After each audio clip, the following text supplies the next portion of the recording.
analizar una serie de sistemas que tengan más de un componente. O sea, vamos a ir ahora, vamos a dejar ya el componente puro y vamos a tratar de introducirnos en mezclas. Y ahí vamos a utilizar tres sistemas fundamentalmente. Vamos a utilizar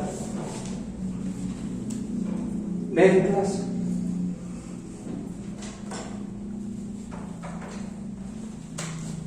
en fase líquida con 1, 2, 3 y componentes. Por ejemplo, benceno tolueno, alcohol, agua, cerro. La vamos a analizar en fase líquida, vamos a poner el caso. También los podemos analizar en fase vapor. O sea, en vez de estar en fase líquida, esas fases líquidas las vamos a distinguir en el contexto de la clase como una especie de ondas. Líquidos, mezclas líquidas. Vamos a estudiar mezclas líquidas con un componente 1, 2, 3, o sea, n componentes. También vamos a analizar fases en vapor, mezclas de vapores con n componentes. Y vamos a analizar mezclas que están en equilibrio líquido-vapor, o sea, mezclas líquido-vapor con n componentes, con más de un componente. En realidad vamos a focalizar el curso que el programa pues exige binarios. Ahí vamos a restringir esos n componentes, pero lo que voy a decir vale para cualquier caso que tengamos. Y tenemos un vapor, un líquido, un vapor líquido. Una sola fase o un par de fases.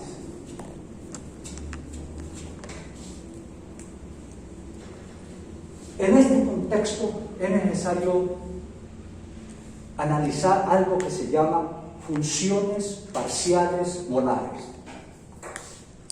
Concreto, para poder manejar este tipo de sistemas, vamos a recordar un poco lo que significan las funciones parciales molares. Esto en realidad es igual un concepto nuevo que vamos a manejar, pero que es parecido a lo que acabo de escribir esta mañana. O sea, vamos a quitarle un poco el misterio a esa simbología.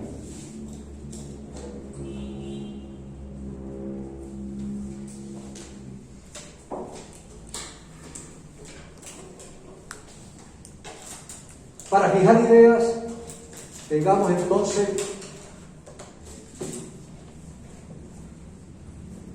una mezcla líquida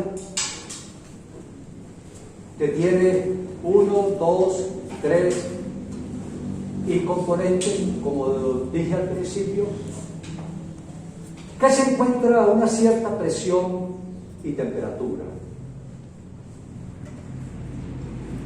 ¿Qué me dice la regla de la fase de cuántas variables necesito? La regla de la fase me dice que el número de componentes menos el número de fases más 2 nos da el número de grados de libertad o el número de variables que necesito.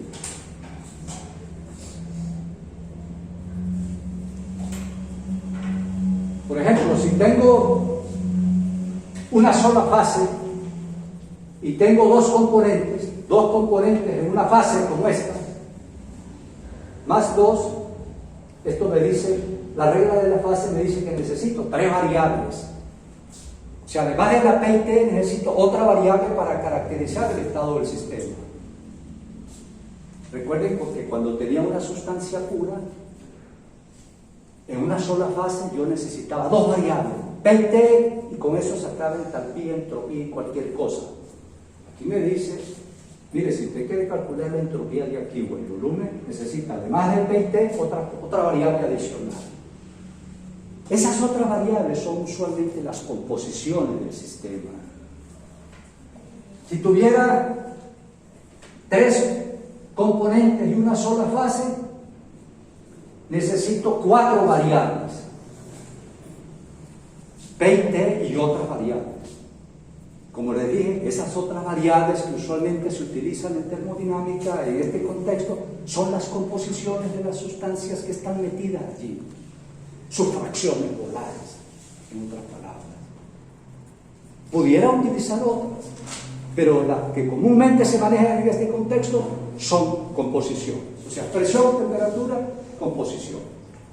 O volumen y temperatura, composiciones. O entropía y entalpía y composiciones. Vale cualquiera de ellas. Para facilitar esto, vamos a analizar un poco la más fácil de todas las variables que podemos medir en un laboratorio, que es el volumen. El volumen es muy fácil de medir porque usted lo que necesita es simplemente un par de cilindros graduados o unos cilindros graduados. Usted hace sus mezclas y usted fácilmente puede medir los volúmenes para cualquier número de composiciones a una cierta presión y temperatura. Entonces vamos a analizar primero eso y luego lo extrapolamos a casos más ambiguos como la energía libre de Gibbs, que es ahí donde me voy a meter al final. Les voy a borrar un poco esto. Vamos que me digan que usted tiene aquí una mezcla de N componentes. Entonces, de acuerdo a lo que yo he hablado acá, yo voy a necesitar para medir el volumen. Ustedes, recordando el pasado, para una sustancia pura en una sola fase, ustedes necesitaban nada más que P y T. Y desarrollamos en esos días de que el volumen era una función de P y T, y eso nos llevaba a la famosa ecuación que utilizaron ayer en el examen, de que el volumen es igual a la compresibilidad isotérmica derivada de T más la compresibilidad diabática derivada de P. Un par de variables resolvió el problema. Pero hoy, si tengo, por ejemplo, alcohol y agua en fase líquida, yo voy a necesitar, tengo 2 componentes, necesito 3 variables, va a ser P y T y la composición. Y si tengo N variables y yo quiero manejar el volumen va a ser una función de P y T, N1, N2, N3, Ni variables. Voy a hacer exactamente lo mismo que hice para un componente. Lo único es que le voy a agregar el impacto de las composiciones. Entonces, la derivada del volumen, como es una propiedad termodinámica, independiente de que tenga cualquier componente allí, va a ser la parcial del volumen con respecto a la temperatura, a presión constante, N1, N2, N3, Ni constantes. O sea, de presión, temperatura y las composiciones se mantienen constantes, porque voy a derivar nada más con respecto a P, con respecto a T. Derivada de P.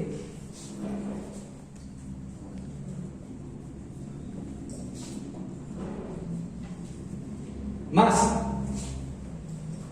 la derivada del volumen con respecto a la presión a temperatura constante, N1, N2, Ni constantes, derivada de P. Voy a abordar esto.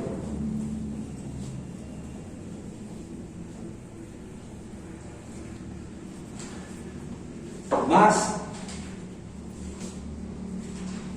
derivada de B con respecto de N1 a P, T constante, N2, N3, Ni constantes, derivada de N1. O sea, voy a ver el impacto de las composiciones sobre el volumen, más la derivada de B con respecto a N2, a Pt constante, N1 constante, N3 constante, no N2 porque estoy derivando respecto a N, N3, Ni constante, más derivada de B con respecto de N3, Pt constante, N1, N2 constante, N4 constante, y así sucesivamente. Más, derivada de B con respecto de Ni, derivada de Ni, Pt constante, N1, N2, Ni a la menos 1 constante. Derivo con respecto a todo, derivo con respecto a una composición, excepto la que mantengo constantes, todas excepto la que estoy derivando. Fíjense el significado físico de esto. Este término mide cuál es la contribución de la temperatura a ese volumen, de un cambio de temperatura en el volumen. Este me mide cuál es la contribución al volumen cuando hago un cambio de presiones, manteniendo constante todas las composiciones. Y este término me dice cuál es la contribución de agregar un poquito del componente N1 manteniendo la presión, la temperatura y todas las demás composiciones constantes. O sea, ¿qué impacto tiene agregar, por ejemplo, 5 moles de alcohol en una mezcla alcohol-agua? Por ejemplo, tengo alcohol y agua, entonces ese número lo que me va a decir, Pt constante, ¿qué impacto me causa agregar una cierta cantidad de alcohol en esa mezcla? O de agua en esa mezcla. Sea el primer término. Alcohol sobre la mezcla, agua sobre la mezcla, 1 y 2. Bueno, y ahora de manera sencilla, a estos números, esto se llama el volumen parcial molar. A esas derivadas de la función termodinámica respecto a las composiciones se conocen como funciones parciales molares.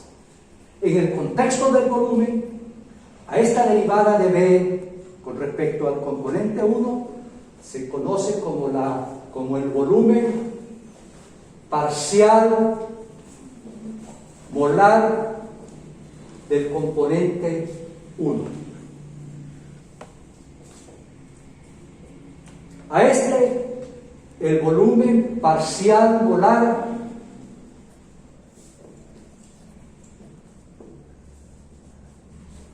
del componente 2. Y pues será el volumen parcial molar del componente I.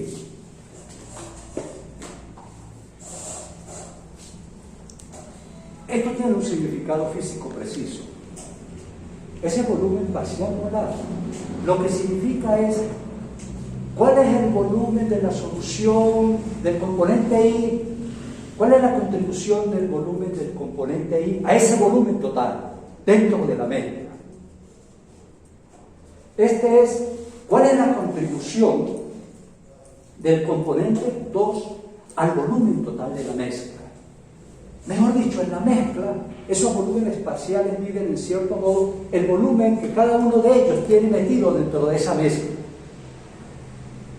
que no es el mismo que el volumen del componente puro. Ahorita me detengo un poco en esto para explicar esa diferencia. Estos volúmenes parciales tienen una nomenclatura. Ese volumen parcial del componente 1, para simplificar, se coloca en los textos como B1. O sea, el volumen del componente 1, pero con una especie de superíndices encima. Este lo vamos a describir como B sub 2. Y este lo vamos a describir en este formato. El volumen parcial del componente I. Cuando usted vea números así, volumen parcial del componente 1, volumen parcial del componente 2, volumen parcial del componente I. Si generalizo la nomenclatura, B sub I es simplemente la derivada del volumen con respecto a los moles de I a Pt constante N1, N2 y N sub I menos 1 constante. Siguiendo esta nomenclatura, yo voy ahora a reescribir la ecuación utilizando esta forma compactada.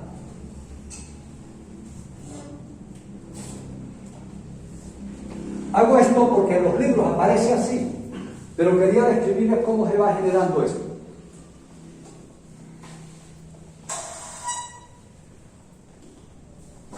Entonces,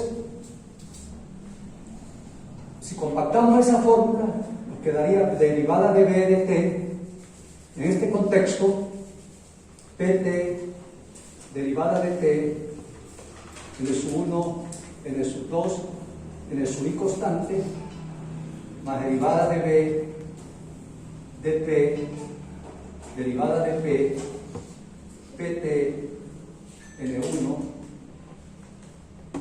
N2, Ni constante, más B sub 1, derivada de N sub 1, más B sub 2, derivada de N sub 2, más B sub I, parcial molar, derivada de N sub I.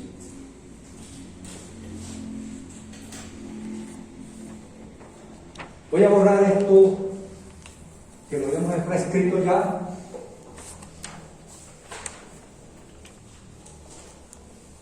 Y eso todavía lo podemos compactar un poco más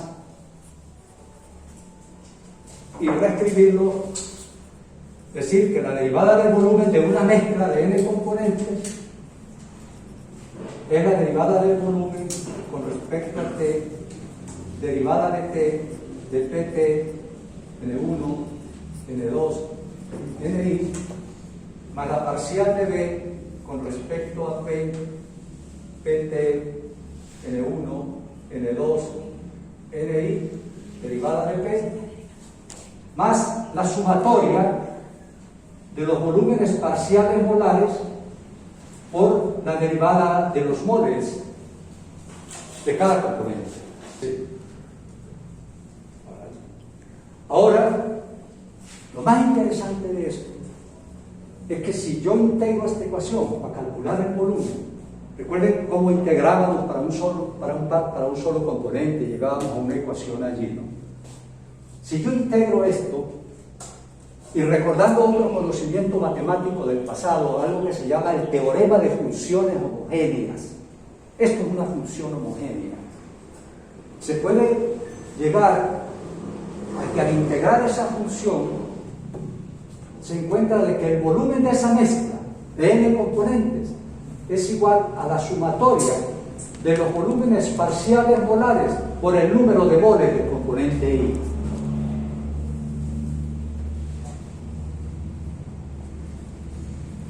Funciones homogéneas,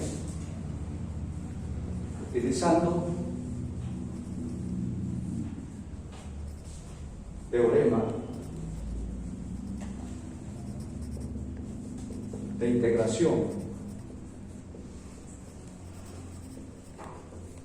de las funciones homogéneas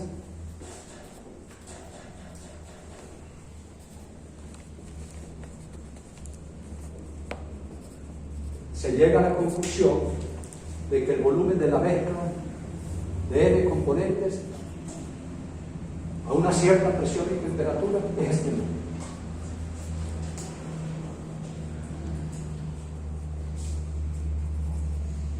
Yo puedo hacer lo mismo con todas las funciones termodinámicas. Si yo utilizo la energía libre de Gibbs, que es la que voy a usar más en este curso, la entropía o la entalpía, yo puedo llegar a decir también, voy a escribirlo aquí, que la derivada de G es igual a la derivada de G con respecto a T, derivada de T, P, N1, N2, Ni constante, más la derivada de G con respecto a P, que fuera la primitiva función que derivamos en estas clases para un componente puro, a T, N1, N2, Ni, derivada de P, más la sumatoria de las energías libres de Gibbs parcial molares por la derivada de N sub I.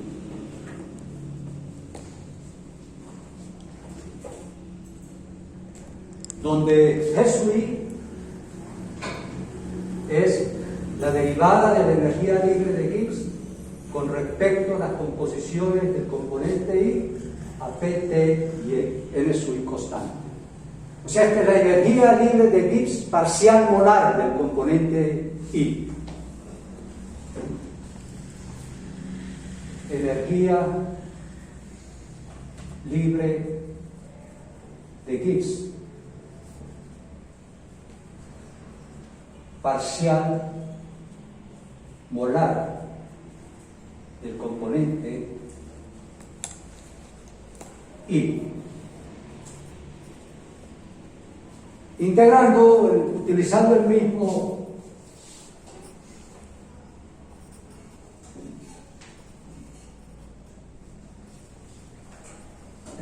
formulario, encontramos que al integrar G resulta ser igual a una cierta P y T, G es igual a la sumatoria de las energías parciales molares de Gibbs de cada uno de los componentes multiplicado por el número de moles de Gibbs.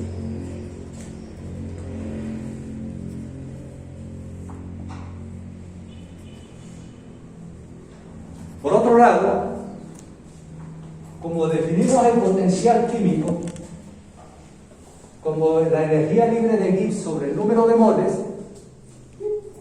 entonces este G sub I parcial es equivalente al potencial químico de I parcial molar, vamos a decir. Es igual al potencial químico de I dentro de la mezcla. Porque es derivada de G sobre el número de moles. Es lo mismo que esto, G de moles. Lo único aquí que estamos derivando con respecto al número de moles de I. Como para que ustedes vean el sentido físico de todo esto, vamos a calcular cuánto vale el volumen de una mezcla de alcohol con agua y qué significan estos términos dentro de ese contexto. Para que ustedes vean como la misma idea, para quitarle la ambigüedad a esa cantidad parcial molar y asignarle un sentido físico preciso. Yo voy a revolver esto de nuevo a medida que vamos trabajando. Pero por ahora, para que precisemos algo, vamos a hacer un cálculo sobre cuál es el volumen de una mezcla de alcohol y agua de una cierta composición. Les voy a borrar esto para que precisemos algunas ideas. El cágado, el manganés y el milino.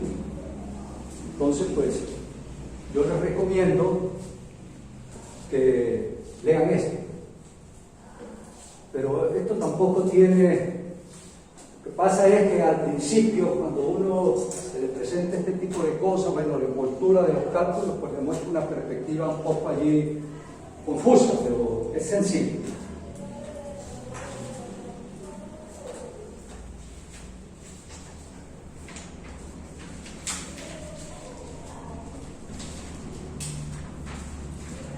Póngase que le dicen a uno mismo: usted tiene dos frasquitos. En un frasco tiene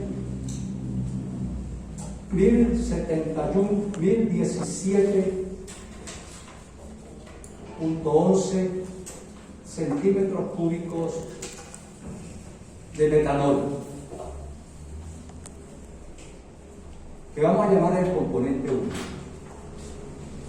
En otro frasquito tiene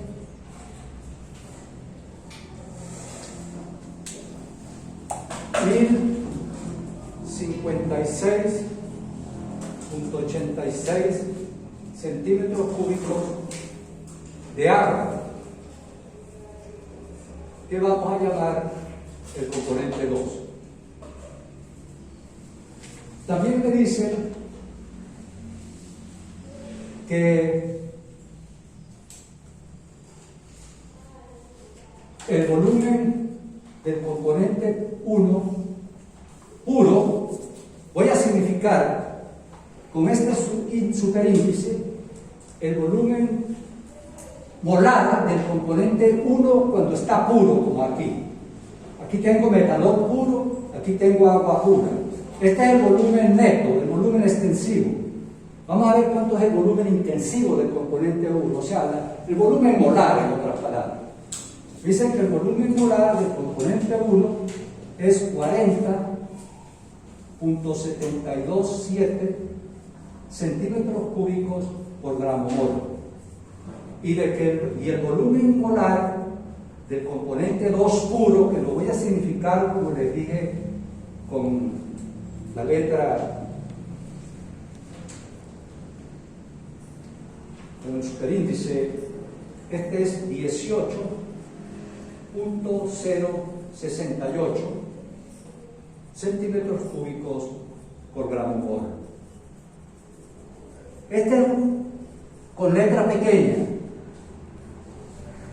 hecho por unidad de masa. Recuerden que hemos dicho que los volúmenes extensivos los vamos a colocar con letra mayúscula y los volúmenes, las propiedades intensivas, con letra minúscula.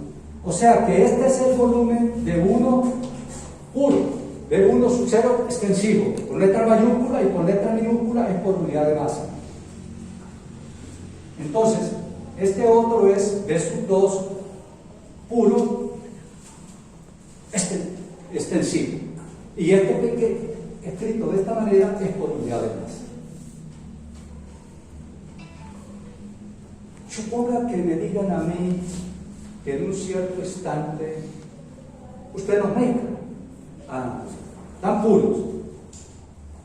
Ahora usted mezcla eso y le preguntan, después que usted los mezcle,